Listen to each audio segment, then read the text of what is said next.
Hey guys, I am so happy that you're joining me here today for this mini workshop training on the 3 epic Disney World mistakes you must not make. And we're also going to talk about what to do instead.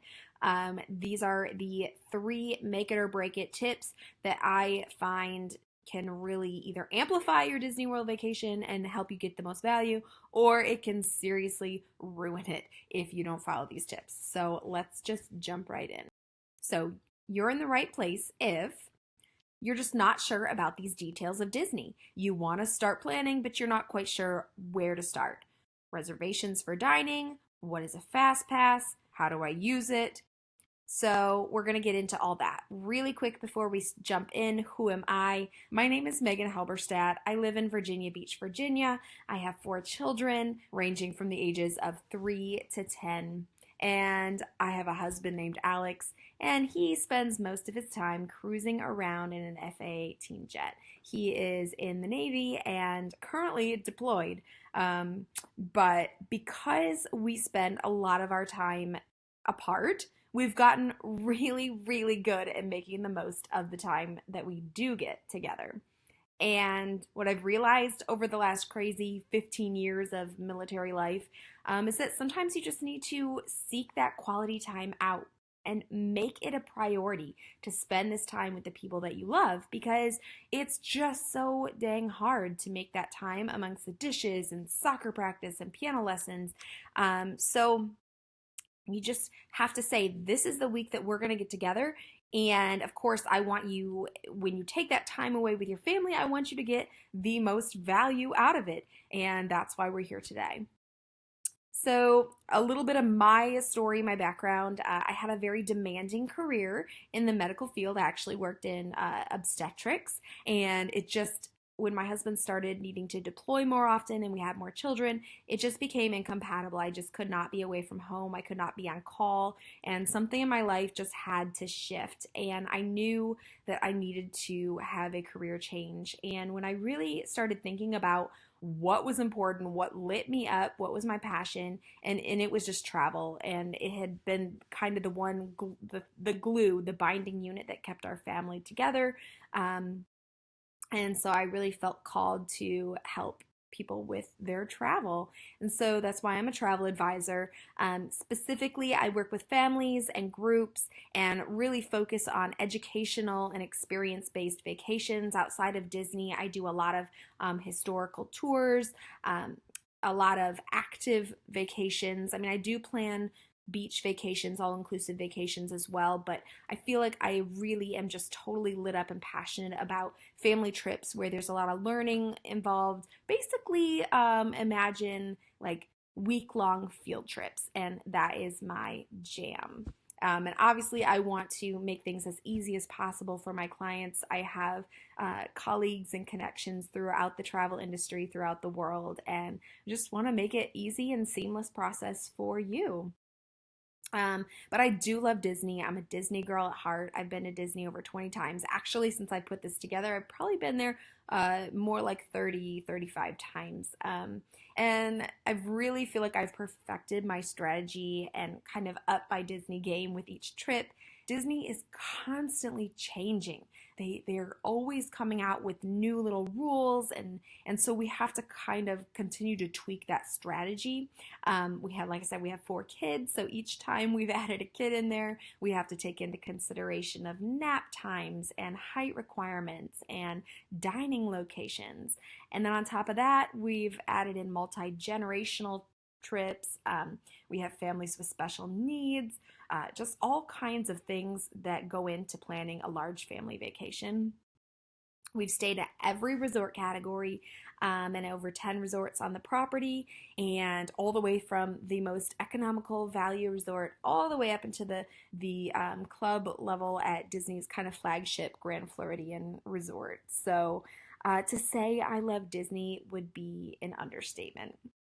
So today I'm just extending that knowledge to you. Obviously, I'm really excited about this stuff. So I just want to be able to get the word out there. And I see frustrated families every time I go to Disney, literally in tears because they don't understand the systems and the planning that needs to go in place before you get there. So that is really the true goal right now today, is to help you understand what needs to be done in advance so that you can enjoy your time while you're there.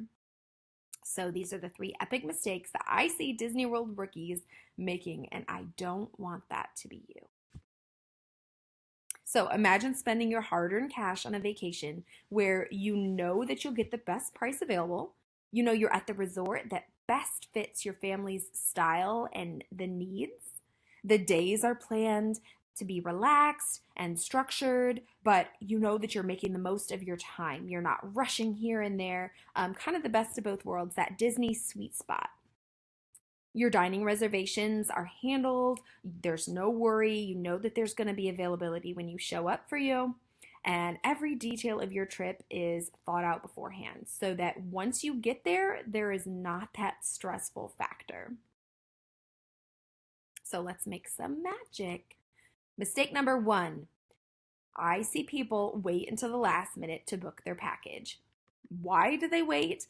I don't know. I mean, they're overwhelmed. They hop online. Maybe this is you. Maybe this is how you found this video. You hop on Google and it's just so many options and so many different resorts and dining plans and packages and ticket prices and all of these different components, fast passes. It can definitely be overwhelming. So I totally understand. But I really, really encourage you to not wait. And here's why. So when you book your package as soon as possible, you're going to get the best room categories, the best locations, and the best packages. It's the best things obviously are going to sell out faster. So I don't want to see you waiting until the last minute and having to take what is available at that time. You only have to put $200 down. That's going to reserve your package. And this allows you to start making all of those dining plans, getting your park itineraries in place, and just getting the best advantages with that time. So when I'm working with my clients, I strongly encourage them to be booking at the 7-month out mark because the dining reservations will open up at 6 months prior to arrival. And then the fast passes open at 60 days prior to arrival when you are an on-site guest. So when those fast passes open at 60 days out, they go quickly, especially for the most popular attractions. But you cannot book these fast passes until your package or your tickets are purchased. So hence why I encourage starting this process sooner than later. So a question I get, I'm not sure, what if there's a promotion, for instance, the free dining promotion that sometimes Disney offers. What if this comes out after I book? So you are not locked into the price that you book at. If a new promotion comes out, we can always modify, rebook it if it applies to your stay.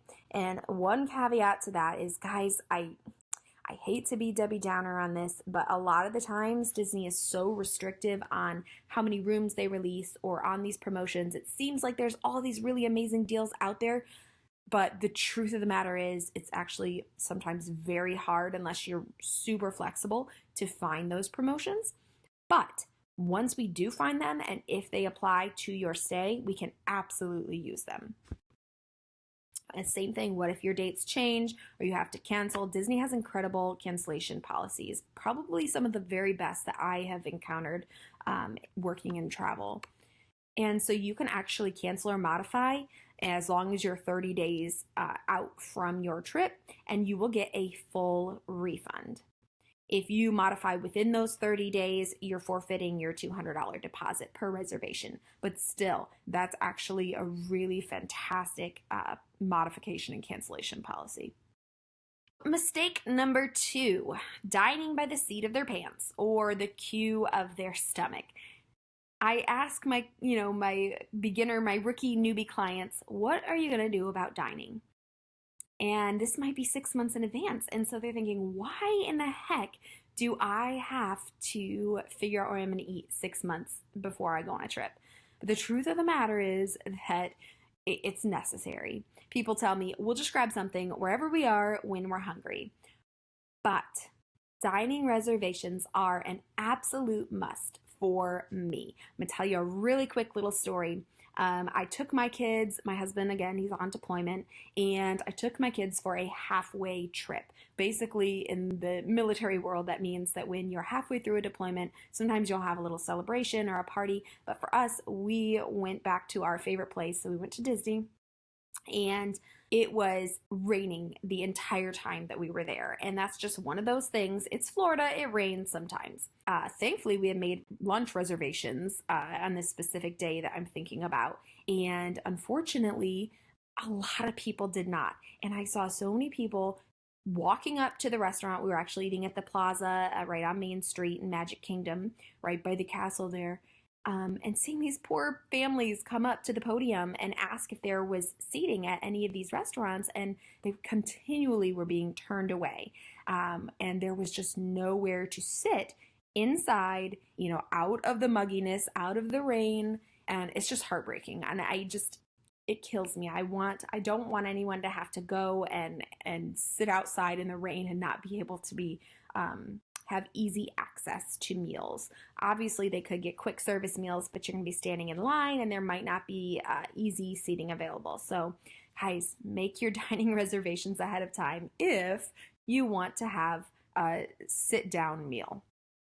Because the truth of it is that the popular table service restaurants will book up during the peak dining hours, and a lot of times even just completely gone.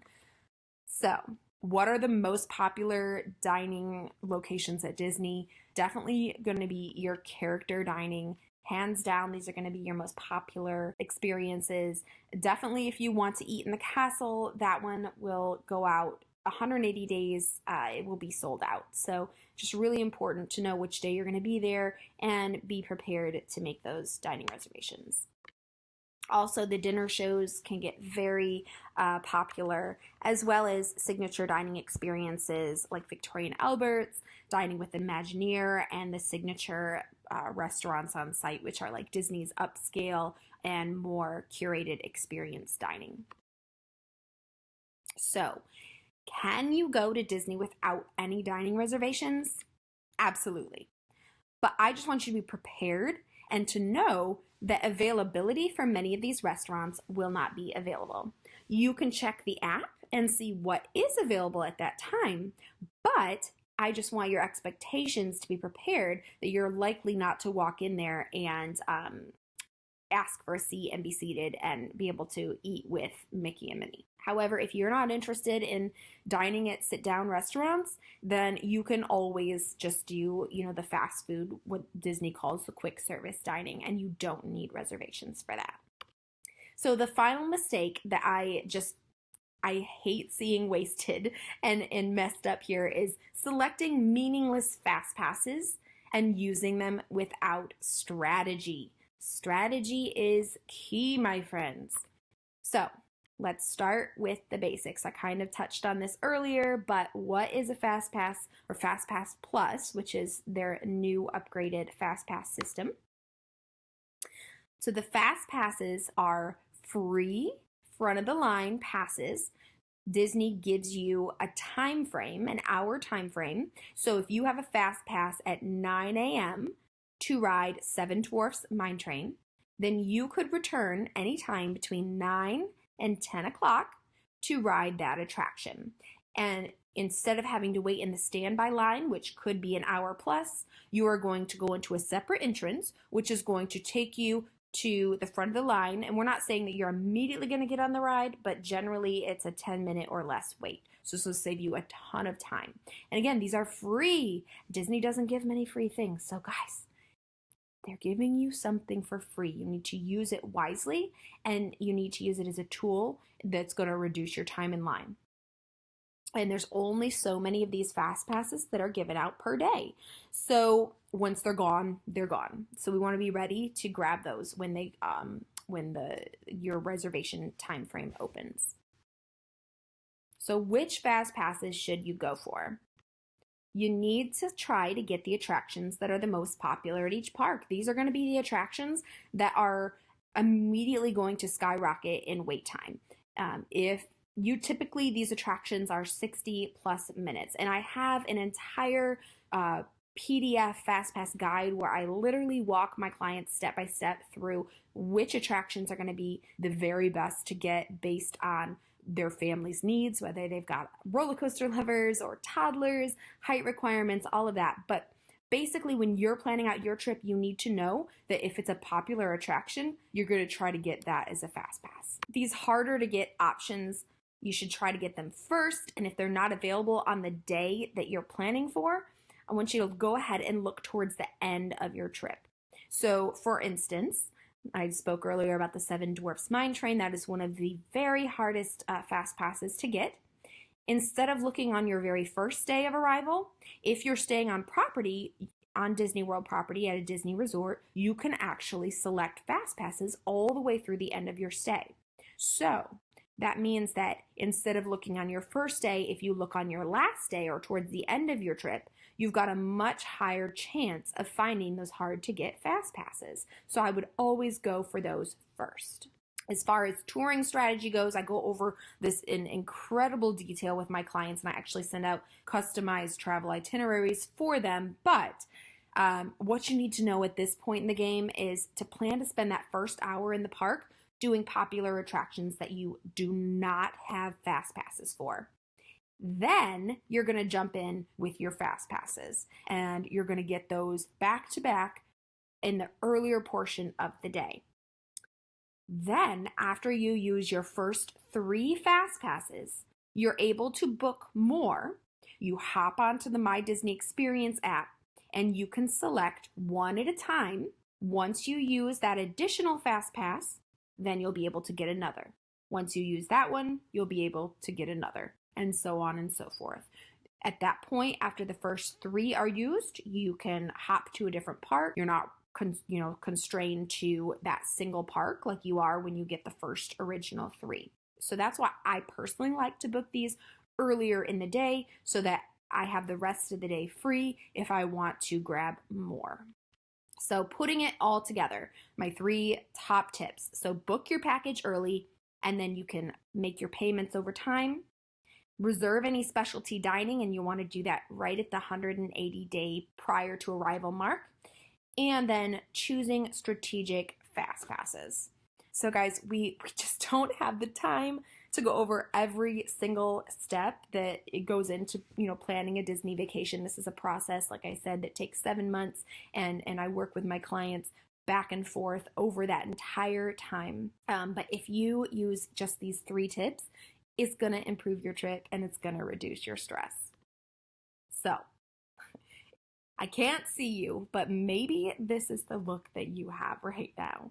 And I get it. I've been there. That was me, 10 years ago when I first started planning Disney trips. This is totally what I looked like. But if I told you that I can make this easier for you and just really give you that customized information, exactly what you need for your family and for your needs, would you take that? I would love to have an opportunity to tell you a little bit more about my agency. Here's one of my most recent clients. Her name is Doreel. She is from Hampton, Virginia. And basically, she knew she wanted to take her family to Disney, but she struggled with which resort to stay at, which parks to visit, which days to go. She was 100% overwhelmed with these fast passes. I'm sure y'all know what she's talking about. So we worked together, we discussed the resorts, her budget, and then we were able to work on creating a relaxed daily itinerary and then kind of fill in with all of that fun stuff. So we just really break this down into manageable steps for her, so she wasn't so overwhelmed, and she was just, it was a really fun one-on-one planning process. So she says, the best part is that everything was planned out and I didn't have to worry about anything. Megan had an itinerary that was planned for every day, and it was perfect. I liked the ease and ability to pay for my vacation and quick responses and answers for all my questions. So this is how I work with my clients every single day. In fact, I worked with over 70 clients this year building these perfect Disney vacations. So this is like literally the exact blueprint that I have with my clients. So step number one is that we have set up a vacation planning session. So prior to this, I have a form on my website where you just basically fill in your information about when you want to go, what are the requirements of your stay, what is your budget, things that are really important to your family. And then we set up a time to talk about that and go over just very preliminary information. It's a time where you can ask questions and I can kind of guide you when and where's going to be your best options. At that point, if you think that we're going to be a good working fit, there is a $200 planning fee, and that just covers my time because every single itinerary and family that I work with is a customized vacation. So that is handling all of your dining, all of your fast passes, access to all of my guides and my checklists and all of my planning tools. So at that point, once I put together your proposals, I will send you over quotes for everything that we have spoken about, and then you can make a decision based on what is going to be best. We're going to finesse those proposals. We're going to hammer it down. We can make changes, and then once it's perfect, I'm going to go ahead and book your vacation. After we book it, we can start talking about the itinerary. Basically, which parks are you going to be in and which days, which is super important when you are going to book your dining and your fast passes. Have to know where you'll be, right? So then again, once we know where you'll be, we can start talking about Disney dining. And I do a lot of consult calls or a lot of back and forth via email or text. I have an entire Disney dining guide that I have written, and this is not the information off the website. This is like my actual literal opinions of each of these restaurants. We've eaten at most of the on-site restaurants, so I have that working knowledge.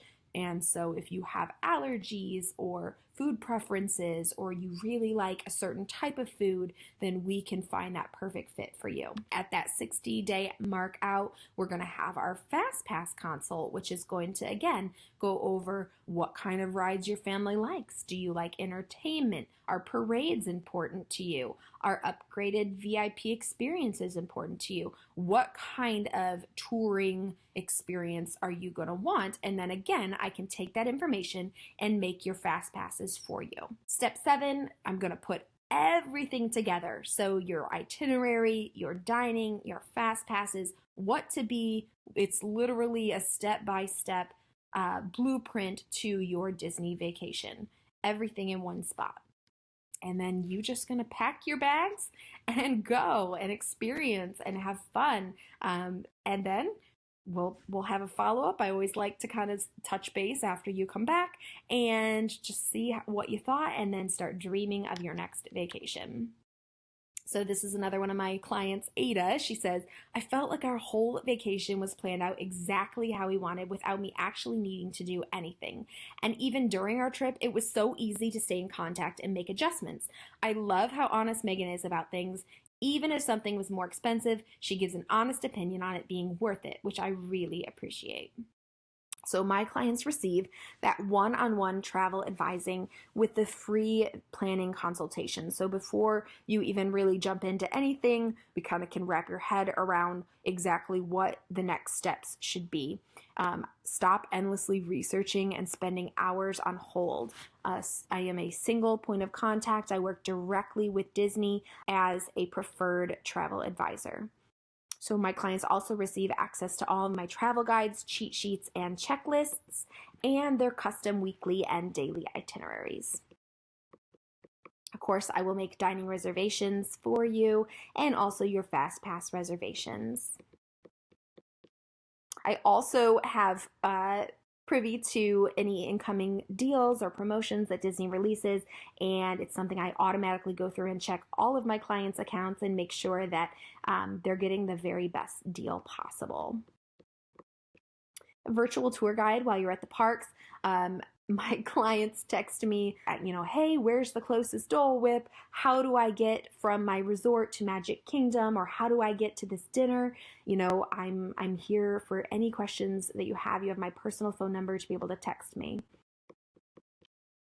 So, to recap, you're going to get one-on-one travel advising, access to all my travel guides, cheat sheets, and checklists, custom weekly and daily itineraries, dining reservations, fast pass reservations, regular monitoring of pricing, virtual tour guide while you're at the parks. So really making this just the most seamless and smooth experience possible, putting in all those components. And guys, at the end of the day, you're spending your hard-earned cash on this vacation, thousands of dollars, and Disney's not cheap.